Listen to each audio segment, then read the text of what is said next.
Chapter 19, Fish in the Air. Graham said, "Where did we leave off with Peebee? What was happening?" "What's the matter, Gooseberry?" Gramps said. "Did that snake bite your brains?" "No," she said. "It did not bite my brains. I was just trying to refresh my memory." "Let's see," Gramps said. "Didn't Peebee want to tell your daddy about Mrs. Cadaver and Mr. Berkway hacking up her husband?" "Yes, that is what Phoebe wanted, and it is what I try to do. One Sunday, when my father was looking through the photo album, I asked him if he knew much about Mrs. Cadaver.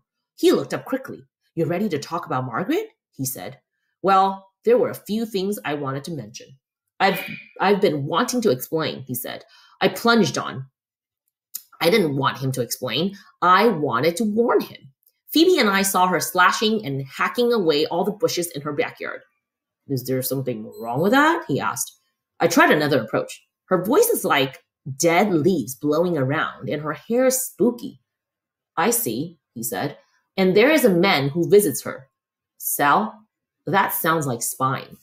And I don't think we should go over there anymore." Dad took off his glasses and rubbed them on his shirt for about 5 minutes. Then he said, "Sal, you are trying to catch fish in the air. Your mother is not coming back." It looked like I was merely jealous of Mrs. Cadaver. There, in the calm light of my father, all those things that Phoebe had said about Mrs. Cadaver seemed foolish. "I like to explain about her," my father said. "Oh, never mind. Just forget I mentioned her. I don't need any explanations." Later, when I was doing my homework, I found myself doodling in the margin of my English book. I had drawn a figure of a woman with wild hair and evil eyes and a rope around her neck. I drew a tree, fastened the rope to it, and hung her. The next day at school, I studied Mr. Berkway as he leaped and cavorted about the classroom. If he was a murderer, he certainly was a lively one. I had always pictured murderers as being mopey and sullen.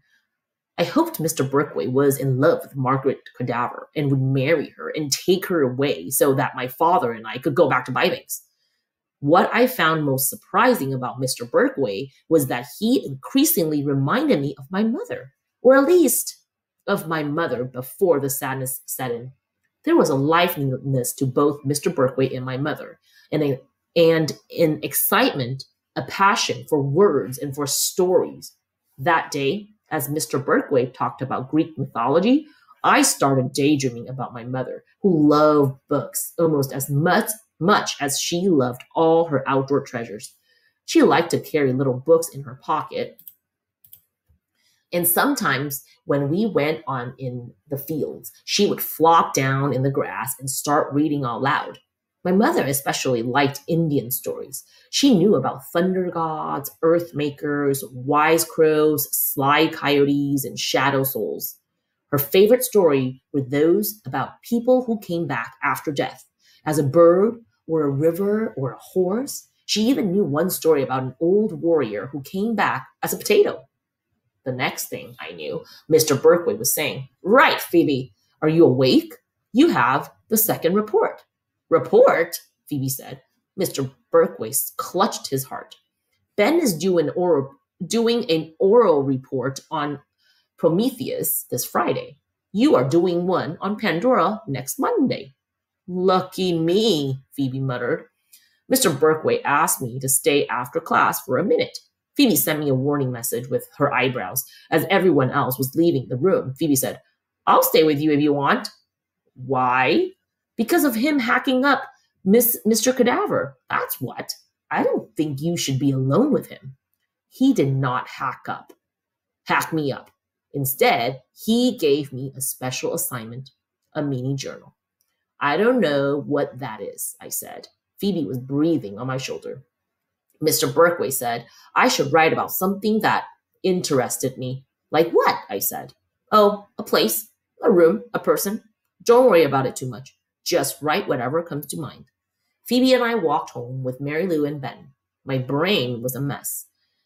What with trying not to flinch whenever Ben brushed against me.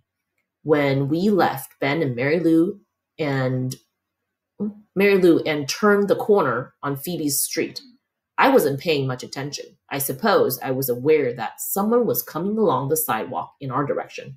But it wasn't until the person was about 3 feet away that I really took notice. It was Phoebe's lunatic coming towards us, staring right at us. He stopped directly in front of us, blocking our way.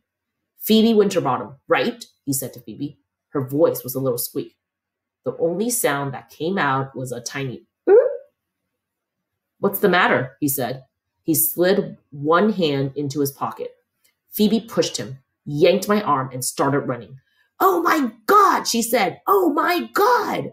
I was grateful that we were nearly at Phoebe's house, so if he stabbed us in broad daylight, maybe one of her neighbors would discover our bodies and take us to the hospital before we bled entirely to death. I was beginning to believe he was a lunatic. Phoebe tugged at her doorknob, but the door was locked. Phoebe beat on the door, and her mother suddenly pulled it open. She looked rather pale and shaken herself.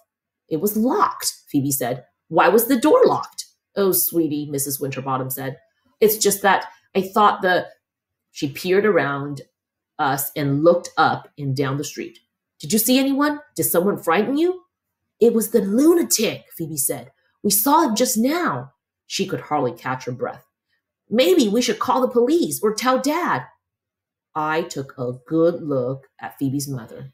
She did not seem capable of phoning the police or Mr. Winterbottom.